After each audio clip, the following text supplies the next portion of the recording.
Today we're going to talk about the development of independence in an infant. We consider an infant from the moment it's born to the age of about 18 months before we call them toddlers. So today we're going to talk about how to help this development of independence through trust and respect, because trust and respect will help build a confident child, and a confident child will learn how to become an independent child and an independent learner. So what do we do in an infant community like Apache, and what can you do at home to support this development? Babies are fully human from the day they're born. Well, they not may be able to communicate much. Treating them like individuals and with respect is a key to helping them thrive. As parents of your newborn, you might easily be overwhelmed by the daily task of taking care of a baby. It might be a struggle to match your actual life with the idyllic visions that you had before your child arrived, especially when it's your first one. Sometimes we actually make things harder for ourselves without even realizing it.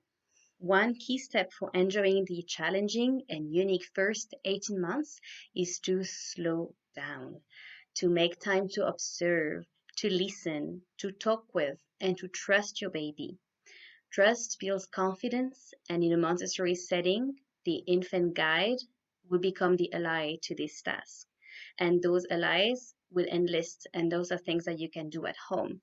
This is very important for any overwhelming that we may have as parents as a guide, is to remember that taking a step back to observe and taking the time to do the, the little things would tremendously help everyone through that process.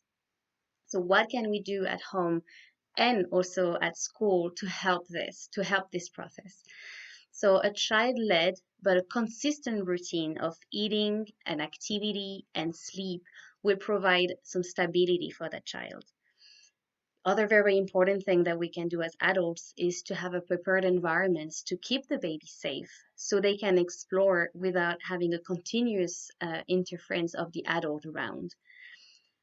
The other thing is to time the time to focus and to make the caregiving moments, such as the feeding, the diapering, the setting down for nap, into enjoyable and non-stressed experiences. So we coming back to this taking the time to slowing down, the things that as adults and as older children are just part of the normality. They're so interested encrypted in us that we don't realize how important they are for babies building trust in an environment, in a physical environment, but also in the adults. So we're coming back by building that trust and so building that confidence. Those everyday things are what is necessary to have a base to then help that child building himself in other areas of his development. So, what can you do to set your child on the path to become a confident and independent learner?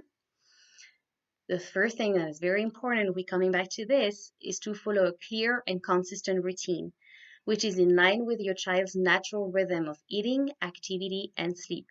Which means that it's not about timing, it's not about hours, it's about an expectation that your child is going to build within within his 24 hours pattern. Every child may have a different pattern. Every child have different needs. Every individual is unique, and so is your child. So you need to follow your child, observe your child, and build that routine around this. As long as it's consistent and it's the same thing every day, we're trying to be, you build up expectation throughout the day, and that's going to help your child build that confidence and that trust. Using the caregiving moments, such as diapering, feeding, and dressing, as opportunities to talk with your child, describing what you're doing, and gradually encouraging them to help. This is very important because, once again, that's building that trust, that bridge between you and your child, the child and the environment. When you're changing a child and you're touching his arm, you're not only giving him vocabulary, you're not only building that bond with your child, but communicating. You're not only making that experience a good one, you're also helping your child understanding his identity as a body in the environment, as a body in the universe. You're feeling his arm, and this is his envelope, this is his body, and so you're doing much more than just changing a diaper or much more than putting clothes on. You're building that trust, and you're building that base for the child to grow with confidence. and therefore independence. Um, Especially when they are younger, another thing that's very important is to give your child loving human touch, such like infant massages are such a great bonding experience of once again of building that identity as a body, as a person in the environment. The other things that we can do at home is to enhance the curiosity of the child by placing interesting objects around, such as soft balls or wooden rattles, or even kitchen items like spoons or unbreakable dishes, just beyond your child's reach. So, to encourage your child to move and to reach and to grasp for things, which are at the beginning very unconscious, but they are working on those nerves and muscles around and going for something. And so you building that need and that will to do things, even with the younger age. You need to trust your child. Don't help right away if they struggle to reach for an object or to master a puzzle when they're a little older.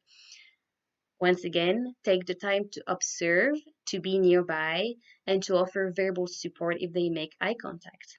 But let them have that wonderful moment when they figure things out by themselves. Sometimes it's very important to remind ourselves as adults, as parents, and as guide in the classroom that the support is not to do things for them, not to have our hands on the objects with them, but simply being there, being physically there so the child see that if they really need, they can have us interacting or interfering, but sometimes just the presence is the support that a child needs. And we're coming back to the Montessori motto, which is help me to do it by myself. And sometimes I just need that extra extra support from just being there, but not doing it. Another important things that we need to remember, especially for younger children, is to have as little, if not at all, any screen times. So even so-called educational shows that are not good for babies' developing brains. They can disrupt attention spans and displace the all important multisensory learning children that really need, such as feeling natural objects.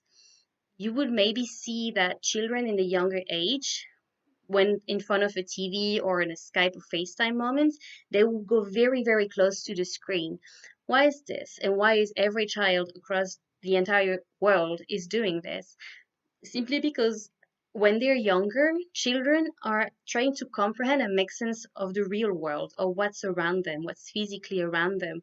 So when they see someone moving and talking in front of a screen, they want to interact with that person and they're trying to feel that person. So they go closer to the screen to try to physically censor, but with their sensorial senses to feel and hear that person coming out of a screen. So it's very hard to make sense and comprehend what's reality, but it's not really there. So that's why we avoid screen as much as possible, because we want them to first build that trust and confidence in the actual environments that we have, that it's around them. So that's very it's something about the screen that we can talk about another time. So allow your child to also internalize self-pride. You don't need to clap for your child after everything they do, but instead you can point out and say, you reach out for it by yourself, or I like how you rolled over by yourself. Because being careful not to interrupt and unless your baby makes eye contact to engage you. So once again, we're coming back, stepping back and observing and taking the time to observe our child. And it's very important. That's kind of the question that we very often have in a Montessori environment, which is the limit between praise and punishment, which we can talk about another time.